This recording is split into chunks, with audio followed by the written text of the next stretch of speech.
Hi, good evening everybody, and welcome to the daily Rambam Shiur, 3 chapters per day. Today we will be covering lesson number 86 and 87. We will start from the beginning, the first chapter of Hilchos Sotah, and we will conclude the book of Sefer Noshim. We will start a new book, the book of Kedusha, and the first and second chapter of Hilchos Kedusha. So indeed, every time we are concluding a book, a tractate of the Talmud, is a day of celebration, a day of festivity. We still have chance to do major festivities before the 9 days are approaching. And since we are about to start the Hilchos Sotah, as an introductory opening statements to the Hilchos, to the Halachos, the rules of Sotah, I will quote a passage that we are reciting daily in the morning prayers. And the passage sounds like this: Magid Dvorov leYaakov, Chukov u'Mishpotov leYisrael. God Almighty tells His rules to Yaakov and His commandments to Israel. Since it doesn't say commandments, it says His commandments, comes to teach us that everything He commands to us, He performs Himself. So therefore, each and every mitzvah we find in the Torah, God tells us, so it implies that He as well fulfills that particular mitzvah.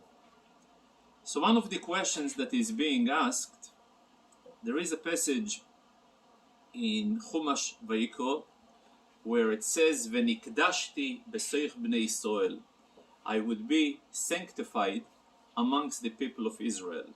And the Talmud derives from that particular passage that God Almighty expects in certain commandments, which are summing up generally by 3 commandments, a readiness by individual that he is being challenged by the risk of self-sacrifice.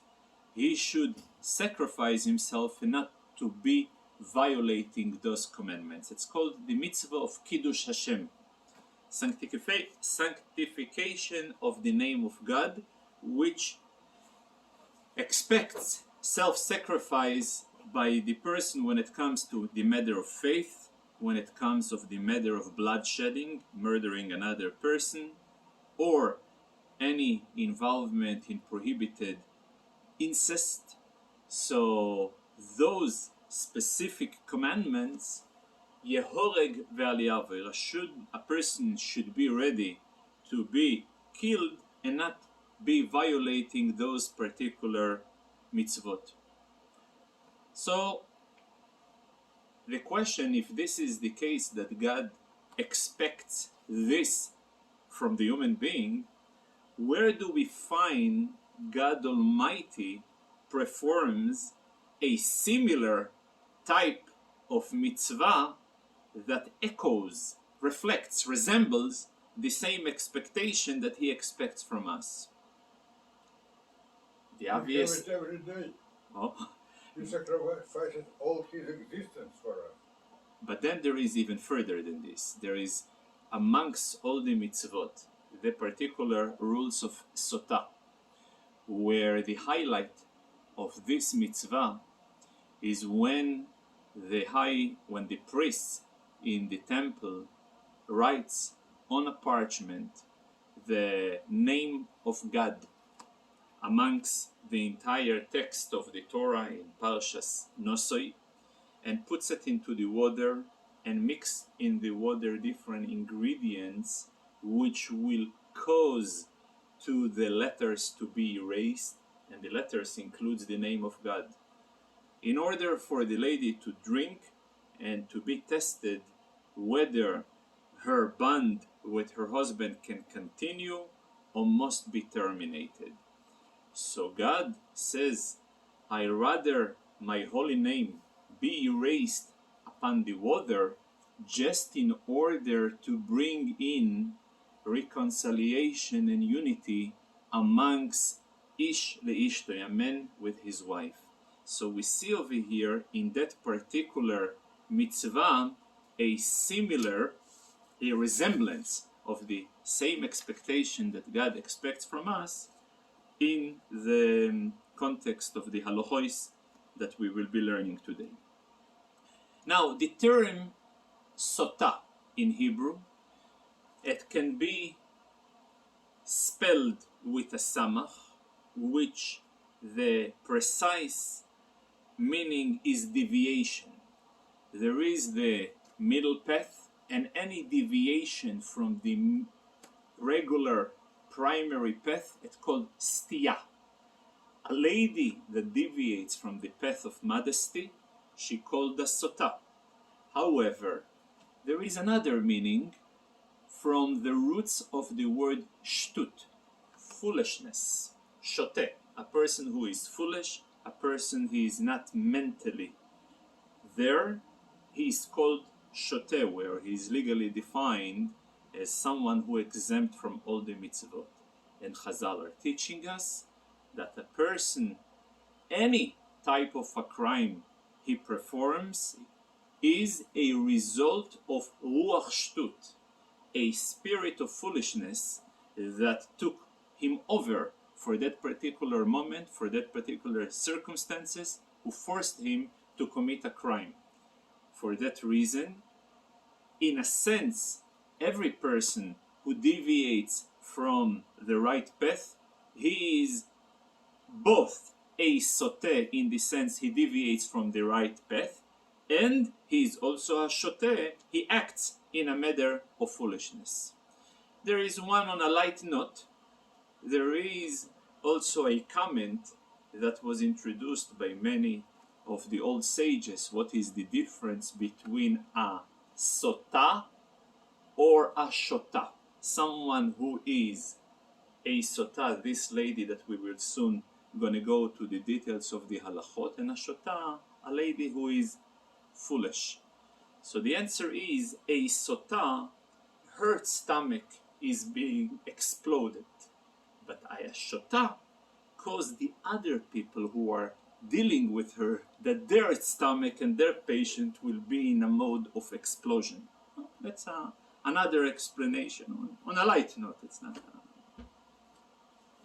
In the first chapter, the Rambam defines what are the requirements that defines a lady into the halachic definition of a sotah, which must go through the entire process that we will soon introduce. So there is 3 stages.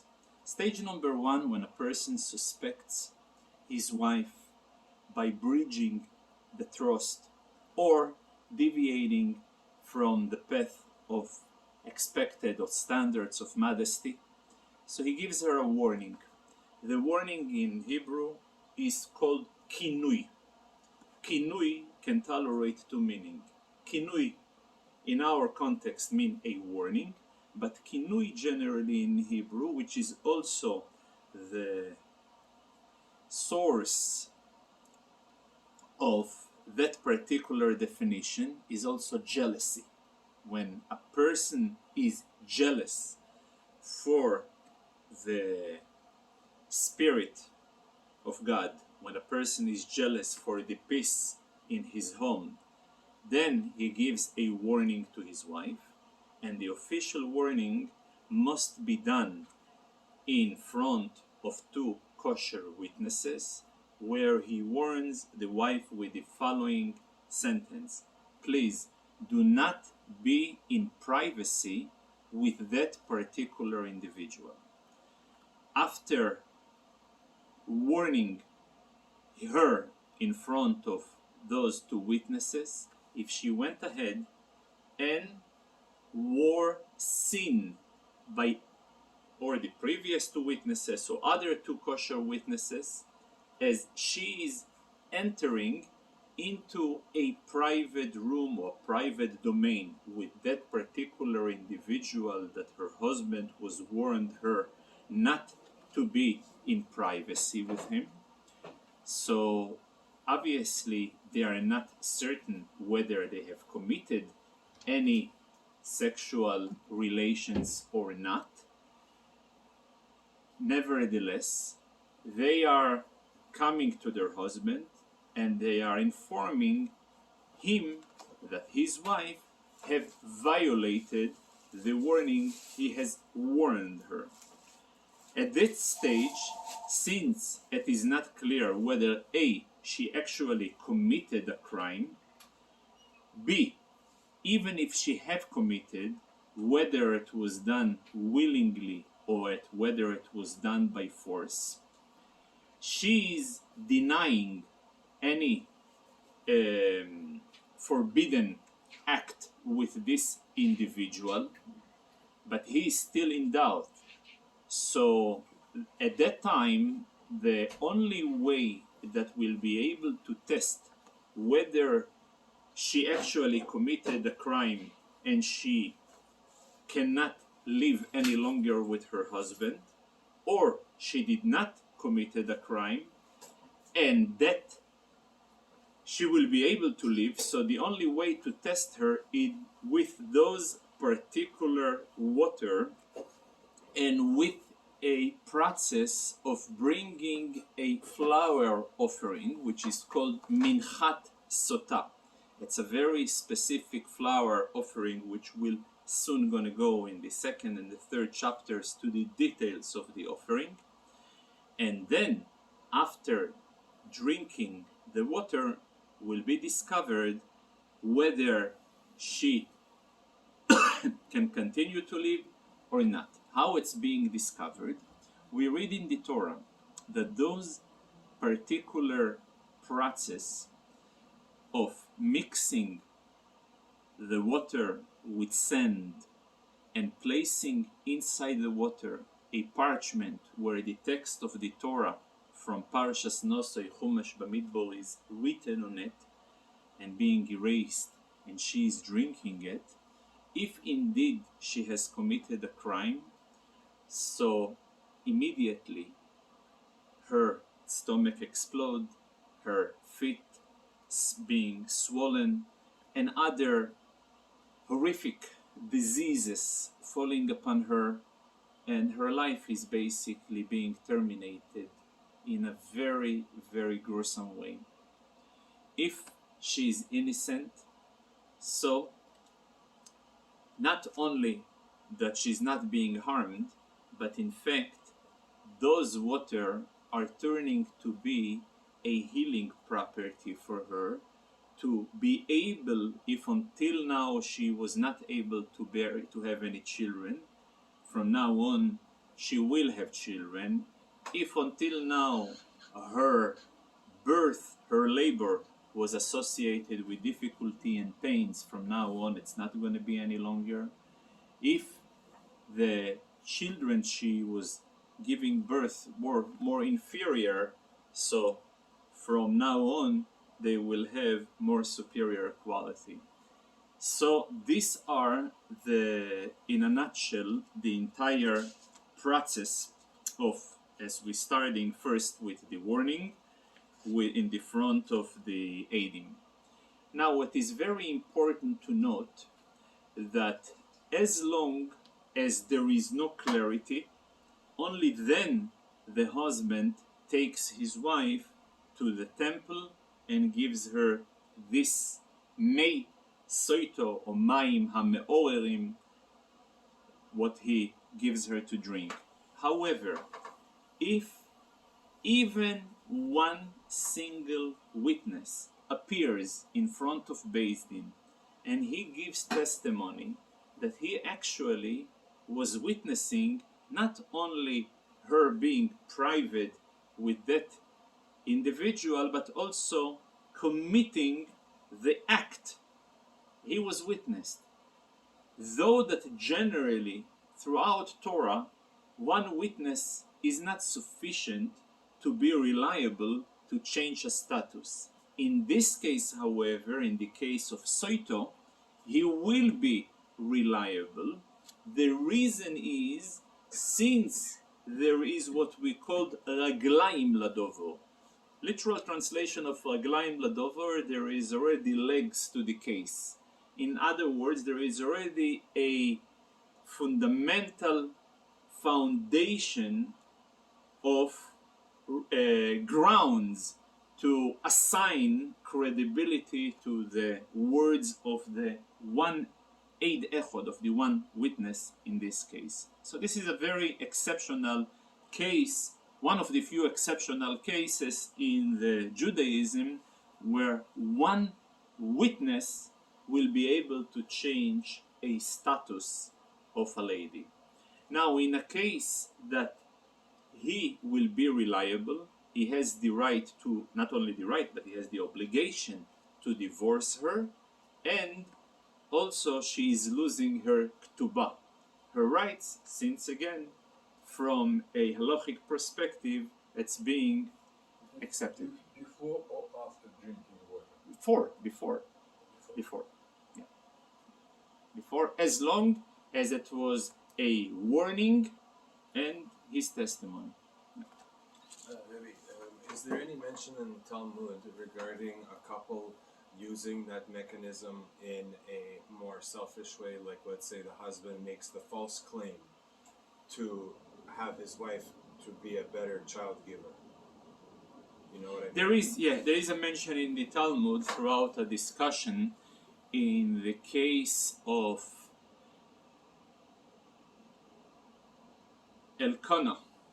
He was the husband of Hannah, the father of Shmuel. They couldn't have any children, and part of her, as you say, to use this mechanism to have children. So there is a suggestion that he could have give her a kinui and then suspect her to actually drinks. I don't remember right now at this point what was the conclusion. Yeah, but it's being throughout the discussion mentioned that this he is a perfect way for a person who has difficulties to have children. Yeah, indeed, it is mentioned.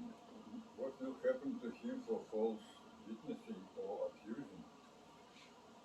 He doesn't do anything false.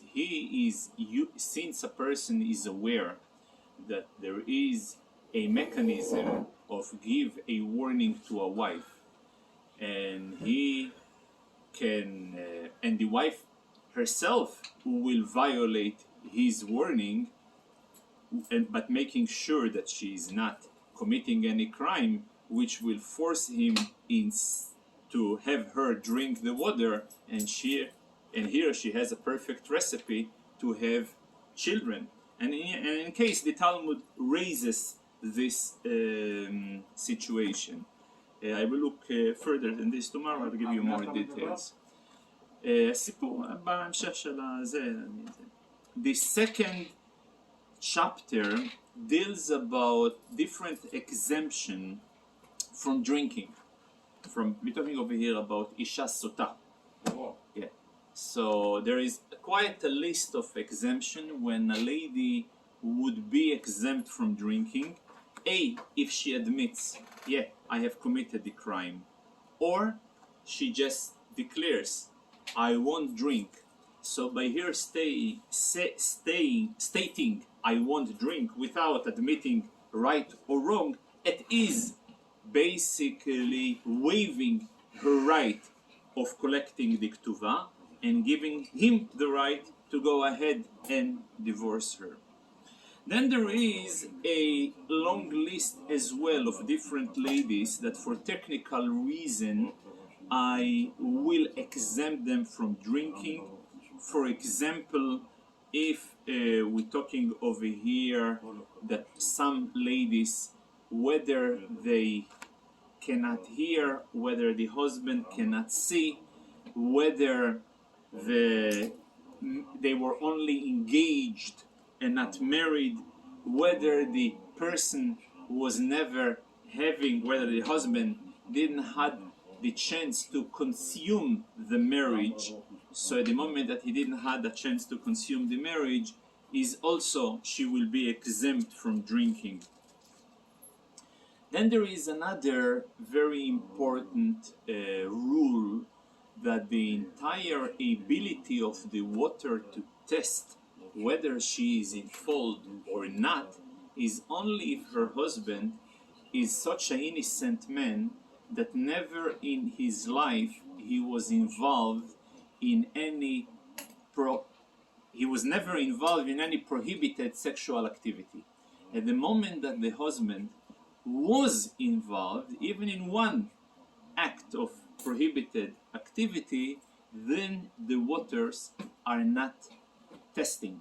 And in fact, he is at fault by having her go through this humiliating process, and on top of it, bad-mouthing the capability of the water, because the only way that the waters will be able to test her of only if he is totally innocent, since it says in the Torah, "Veniko ho'ish mi'oven," and the man will be clean from any sin, and the lady will carry her crime. So the only way that the lady will carry and will pay for her crime only if her husband is indeed clean from any sin. But if he is not clean from any sin, the water don't have the ability. For that reason, for example, even if a person was married to a lady, it's called the Ailonis. A Ailonis is a lady who cannot bear any children. And a person was aware that she is in that condition. If the person was never married and he doesn't have any children, he is forbidden to have such a lady for a wife. If he was already married and he have children and he fulfilled already the commitment of be fruitful and multiply, so then it's okay for him to marry such a lady. But in case that he is actually living with her in a crime, so he is not allowed to give her to drink. And in those cases where the person was warning the wife, she was violating his warning, but he cannot give her the water to drink, since or she admitted that she is Tomei, or because she said, I'm not going to drink, or because he said, I don't want to give her to drink, or because she was limping, or because she was blind or deaf, or because it was a prohibited type of a relationship. In all of those cases, their marriage is being terminated, the ksuva is being lost, and she is also forbidden to have any bond with this individual that her husband was warning her against having anything to do with him in privacy as well. So, and the reason is, since she is in a state of violation of the warning, until the water is testing, the status remains a status of prohibition. Since the status of prohibition and there is no water to solve the mystery, so the default remain prohibited relation, and for that reason a get must be given and ksuvo cannot be collected. In the third chapter, the Rambam enters to more detailed resolution of the order of the giving her to drink those water. So first of all, when a person is about to take his wife to Jerusalem, two scholars must to accompany them, escort them. The reason why two scholars must accompany them, in order to make sure that they may not engage with a sexual bond amongst themselves, since they are prohibited to have any relation until the water would be given, until clarity will be made. So for that reason, they are accompanying her, and when they come to Jerusalem, so initially the priest is suggesting and trying to tell her that given the life is full of challenges and many people find themselves in moments of crisis in their life, and historically we learn in the Torah about great people who were failing in different life challenges when it came to those issues. So she might as well, in case that she is at fault, to admit right now and not to let the name of God to be erased, and as a result, in case she is at fault, she will be exposed to horrific catastrophe, personal tragedy. So in order to avoid, she might as well admit right now, terminate the marriage, and nothing will happen. And if she admits, great, but if not, so continue. So next stage is one of the priests in the temple exposes her hair, tears her garment until her heart is being revealed, and at this point he takes a rope, called a Egyptian rope. Maybe the reason why it's Egyptian, because again it's a connotation to the acts of Egypt, where the Torah keeps warning us, don't repeat the acts of Egypt and the acts of Canaan, the land that you came from and the land you're going to. By the way, I heard a very interesting explanation why the Torah tells us about the land of Egypt and the land of Canaan. So the reason is because there is two types of fads, and we see it today. There is two types of fashions that taking over the world, no matter how harmful, how destructive, and how nonsense they are, yet they are appealing to the crowds. Typically anything that is new, regardless how stupid it is, people getting excited about it. And sometimes people are being excited about nostalgia, retro.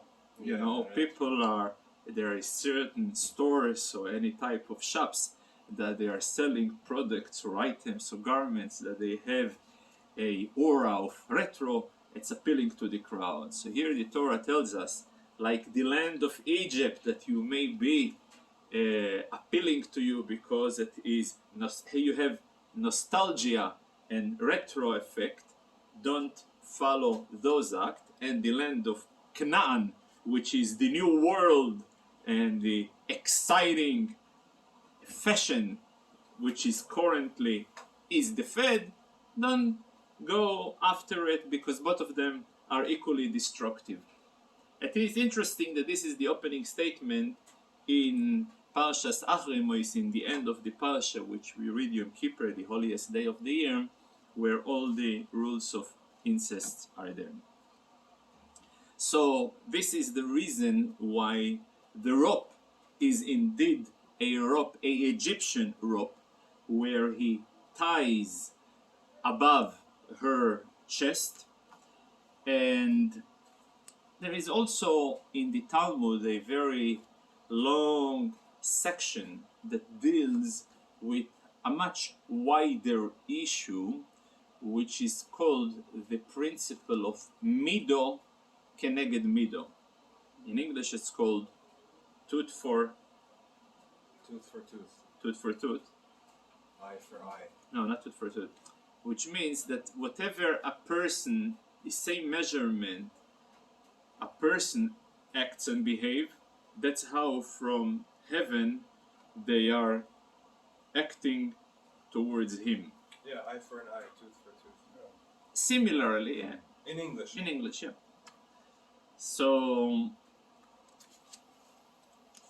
for that reason, for example, the type of the rope is also a connotation for the same type of behavior, immodest behavior that she was actually conducting while being associated with that individual.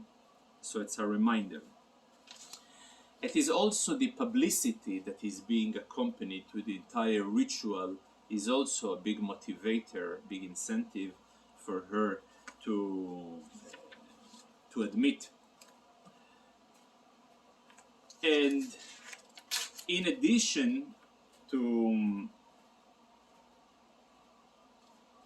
exposing her hair and tearing her clothes, there is a offering that is being made out of barley, which is also a reference to food of animals, in order to remind her she committed an act of an animal. She will be bringing her offering also with food of animal.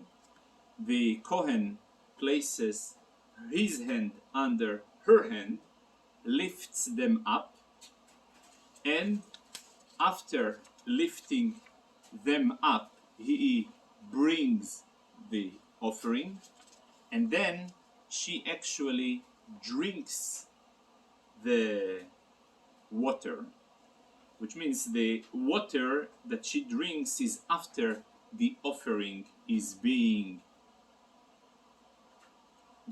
first she lifts and then she drinks, and only then the offering is being actually burned, and the leftovers of the offering are being eaten by the priest. If her husband himself is a Kohen, so everything is being burned, but being done separately. And after that point that the offering was actually done, then she, in case, I mentioned that she actually drank the water, and when she drinks, and after she drinks the water and the offering is being brought, then in case that she is at fault, suddenly you can see it right on her. Her stomach explodes, her foot swells, and many other diseases are falling upon her right now. And in fact, they're taking her out from the temple right away. However, if she may have a special merit, and the merit is the merit of studying Torah, so then her torture is being prolonged.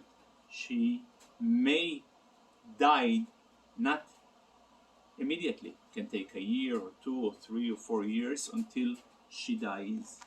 And for that reason, interestingly enough, until that point, she can continue to live with her husband.